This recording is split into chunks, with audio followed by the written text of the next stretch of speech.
বুবলি ভক্তদের এবার ঘুম হারাম করে দিলেন চিত্রনায়িকা অপু বিশ্বাস। বিস্তারিত জানতে সম্পূর্ণ ভিডিওটি না টেনে শেষ পর্যন্ত দেখুন। এবারে বুবলিকে নিয়ে নয়, শাকিব খান বরং অপু বিশ্বাস এবং তার ছেলে আব্রাহাম খান জয়কে নিয়ে ঈদ উদযাপন করলেন। এরকমই বেশ কিছু ছবি সোশ্যাল মিডিয়াতে ভাইরাল হয়েছে।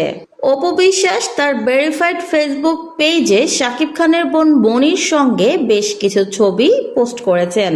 আর তারপরে আরেকটি ছবিতে দেখা যায় বাবা শাকিব খানের সঙ্গে ছেলে আব্রাহাম খান জয়, পাশে তার ভাই বোনরা রয়েছে।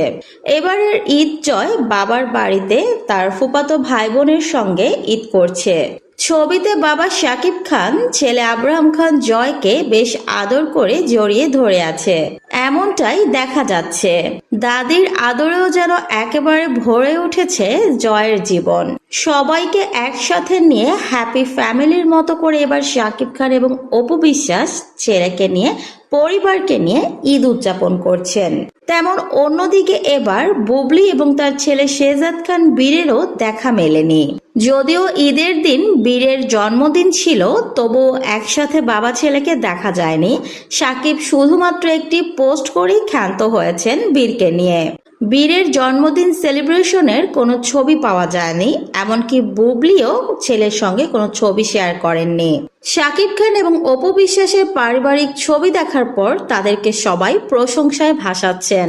অপু বিশ্বাসের ভক্তরা তো ভীষণ খুশি, তবে বুবলির ভক্তরা কিন্তু অপু বিশ্বাসকে কটাক্ষ করে কথা বলতে একটু ছাড় দিচ্ছে না। তবে এবার অপু বিশ্বাস যে তার ঈদটা শাকিব এবং তার পরিবারের সঙ্গে খুব ভালোভাবে কাটিয়েছেন, সেটা আসলে বুঝতে আর কারো বাকি নেই। সেখানে অপু বিশ্বাস এবং আব্রাহাম খান জয়কে দেখতে বেশ মিষ্টি লাগছিল। অপু বিশ্বাসের শাকিবের পরিবারের সঙ্গে ছবি দেখে অনেকেই বলছে বর্তমানে বুবলি দেশে নেই দেখে ফাঁকা মাঠে গোল দেওয়ার চেষ্টা করছে অপু বিশ্বাস। কারণ অপু বিশ্বাসকে আরো কয়েক বছর তো টাইম লাইনে থাকতে হবে, নয়তো সে খাবে কি, পড়বে কি, চলবে কিভাবে। আর সেই আশাতে শাকিবের বাড়িতে গিয়ে খুব কষ্ট করে কিছু ছবি তুলেছে।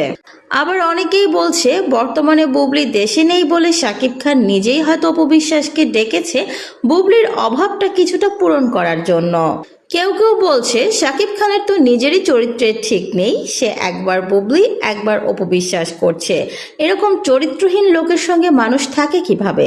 তো ভিউয়ার্স, এই বিষয়ে আপনাদের মূল্যবান মতামতটি কমেন্ট বক্সে জানিয়ে যাবেন।